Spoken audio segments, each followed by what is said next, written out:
Julie, aujourd'hui tu vas nous parler du harcèlement que tu as subi au travail et je t'en remercie d'avance. Bonjour Sophie, merci de me donner la parole parce que depuis toutes ces années, ça a été très compliqué pour moi de me remettre du harcèlement que j'ai subi au travail dans les années 2010-2020. Pendant 4 ans, je travaillais dans une entreprise. Avec des collègues dans un bureau où nous étions plusieurs et j'avais un poste de commercial. En fait, je ramenais donc beaucoup de contrats. J'ai aussi une personnalité un peu particulière. Je suis commercial donc je suis ouverte aux autres. Je communique, j'essaie de trouver des négociations. Toujours être dans la médiation, de pas créer de conflits, de pas en déclencher non plus. Donc en fait mes collègues n'ont pas supporté que j'ai des bons résultats. J'étais félicité par ma direction, par mon manager puisque de toute façon moi je pars du principe que je suis payé pour faire un travail, donc je le fais et du mieux possible. Et donc en fait, un soir avant de quitter mon bureau, ma collègue s'est levée et a commencé à m'insulter en disant des mots grossiers, très difficiles. Moi je suis quand même assez calme. Mais là en fait, comme ma blessure, de l'injustice a été touchée, je suis montée en pression et en fait je n'ai rien dit. Je l'ai laissé s'exprimer, elle m'a menacé de me frapper et ensuite ma manager est arrivée comme une fleur en disant qu'est-ce qui se passe? Et en fait je lui ai expliqué, elle a dit débrouillez-vous entre vous. Super. Donc en fait j'ai rien dit, j'ai quitté le bureau, j'ai quitté l'entreprise, il était plus que mon heure 1 puisqu'il était 18 heures. Ça a duré une bonne demi-heure.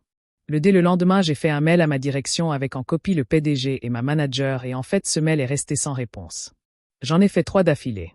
Dedans, j'ai noté les lois contre le harcèlement, les pénalités que l'employeur pouvait supporter et ma collègue aussi puisque ça a été harcèlement et menace sur le lieu de travail, donc tout le monde était concerné. Vous me croyez si je vous dis que personne n'a bougé? Ben moi, de toute façon, je sais que j'ai encore du temps pour porter plainte puisque c'est à la date donc de la plainte que peut démarrer le processus de harcèlement avec les prud'hommes, donc je suis toujours en attente de ma décision puisque je me dis quoi qu'il en soit, je peux toujours déclencher ces problèmes. J'ai gardé copie des mails et selon comme ça se passe dans l'avenir, je déclencherai la procédure de harcèlement. Parce que là, c'est allé trop loin. Il y a eu harcèlement sur le lieu du travail, menace de mort et discrimination raciale. Donc je me pose la question parce que si je déclenche ça, ça va être un buzz total sur Toulon. C'est une vraie bombe. Donc je préfère m'abstenir pour le moment plutôt que de mettre des gens en difficulté qui m'ont aidé en plus quand je suis arrivé. Donc ma décision est toujours en suspens. Donc je préfère m'abstenir pour le moment plutôt que de mettre des gens en difficulté qui m'ont aidé en plus quand je suis arrivé. Donc ma décision est toujours en suspens.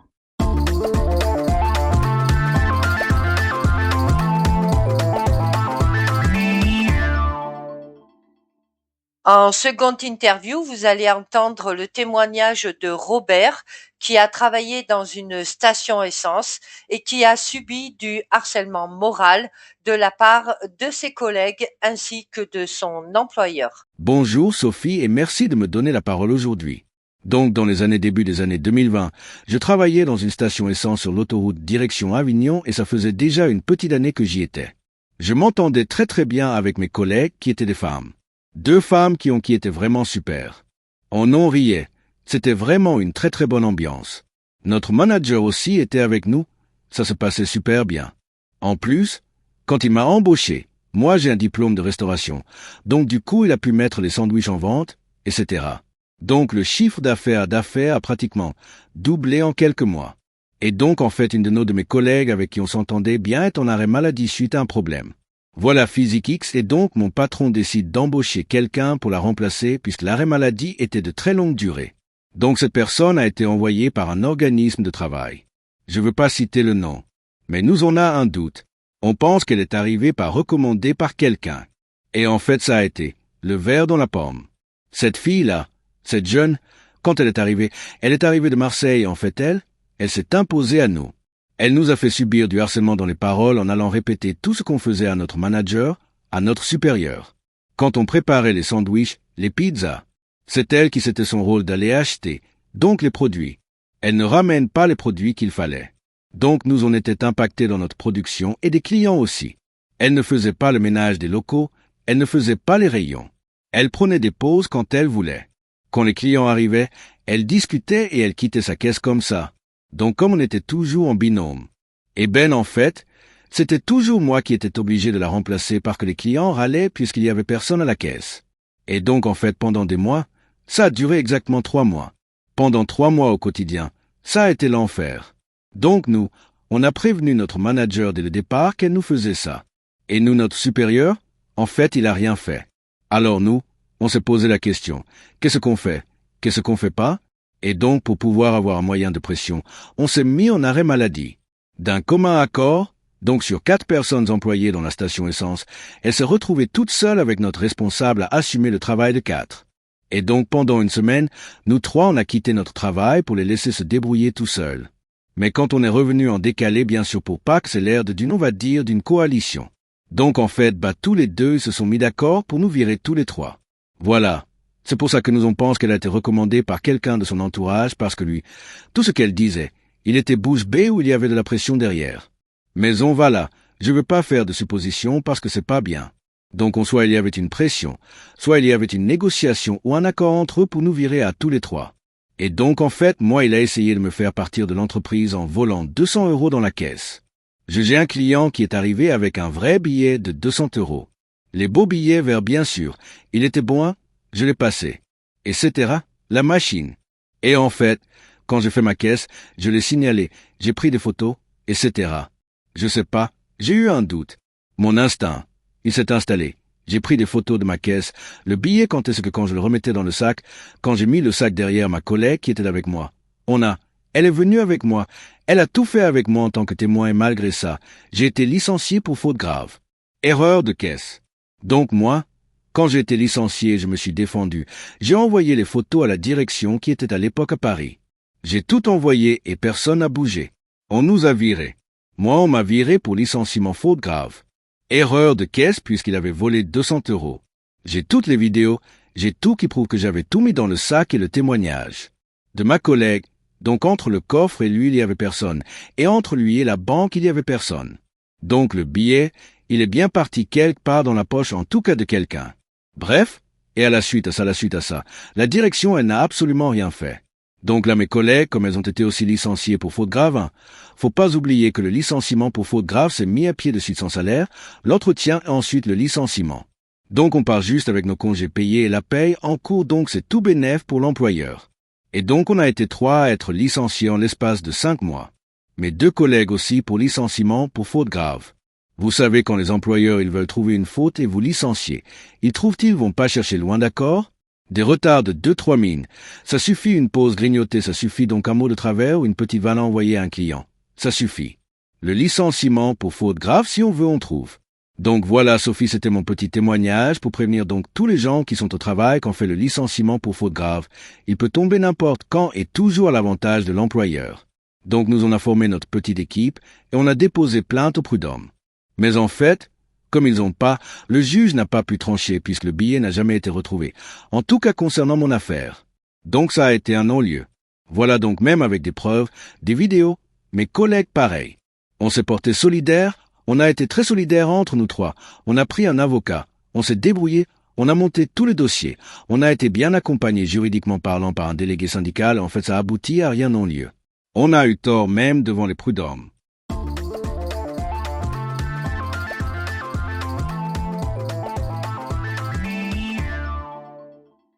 En troisième interview, vous allez entendre l'interview de Marie-Ève, qui elle aussi a subi du harcèlement au travail, mais par contre là, son employeur est intervenu.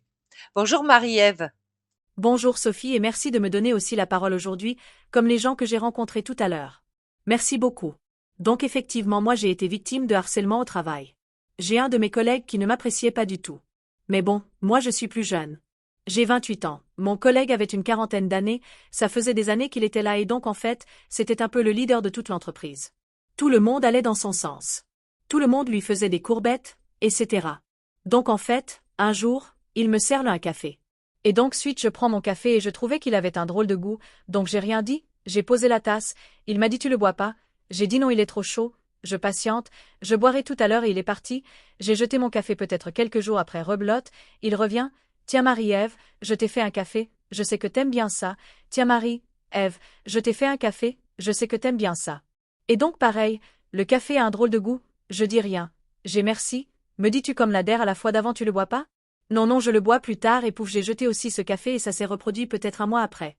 Donc à chaque fois il y avait toujours des petites choses.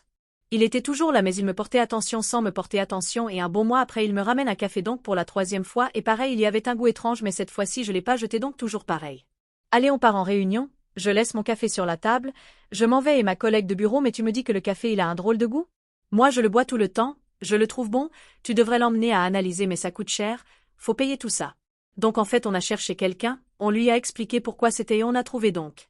Un biologiste enfin je sais pas si ça c'est ce nom-là, mais quelqu'un qui travaille dans un laboratoire d'analyse et cette personne était secrétaire médicale et c'est elle qui nous a permis de faire les analyses. Et en fait dans le café il s'est avéré qu'il avait mis quelque chose pour m'endormir. Donc je vais pas donner le nom de ce qu'il avait mis ni dire ce que c'était, mais en tout cas c'était pour m'endormir. Mieux au travail, imaginez pendant les réunions on pique du nez et là on était sur du licenciement faute grave ou autre. Et quand j'ai reçu les analyses, en fait il fallait que je prouve que les analyses étaient bien dues au café qui m'avait servi. Donc ce que j'ai fait, je lui ai envoyé un petit mail en lui mettant je te remercie pour le café et je trouvais qu'il était très bon cette fois-ci. Il est revenu peut-être une demi-heure après mais on a resservi un autre. Et là j'ai mis le liquide dans un sachet plastique que j'ai fermé bien à un bague la glissière. Donc j'ai fait en sorte que ça ne fit pas. J'ai pris mes analyses et j'ai été voir un avocat. Et donc lui, il m'a bien aidé. J'ai été donc on a monté le dossier. J'ai vu un représentant de l'inspection du travail aussi qui m'a très bien conseillé. Donc c'est pour ça. Je conseille aux gens d'aller aussi à l'inspection du travail quand vous avez un problème. Et donc il s'est avéré qu'on s'est retrouvé devant les prud'hommes. Avec lui, sans avocat, moi j'avais le mien, lui il avait pas et donc le juge en vue du liquide, des analyses. Ma collègue avait pris une vidéo du mail que je lui avais fait, etc. Le témoignage que j'avais donc de ma collègue de bureau, j'ai eu raison, le juge m'a donné raison, donc j'ai eu 3000 € de dédommagement. Bon l'argent c'est une chose.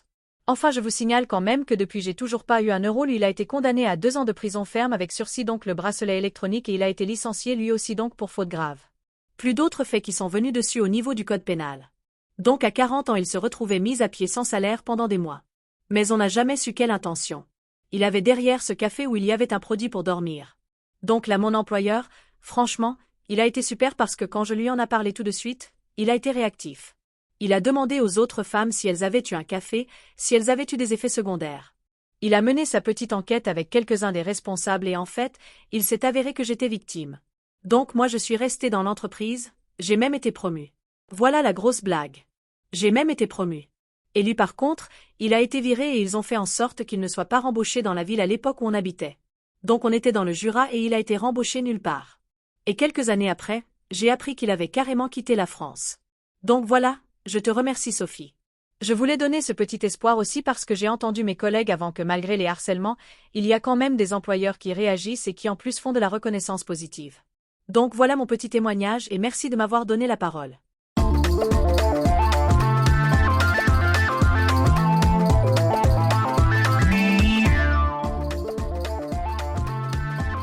Vous étiez dans la chronique de Sophie, à mardi et à jeudi de 19h à 19h30. Adesias à tous!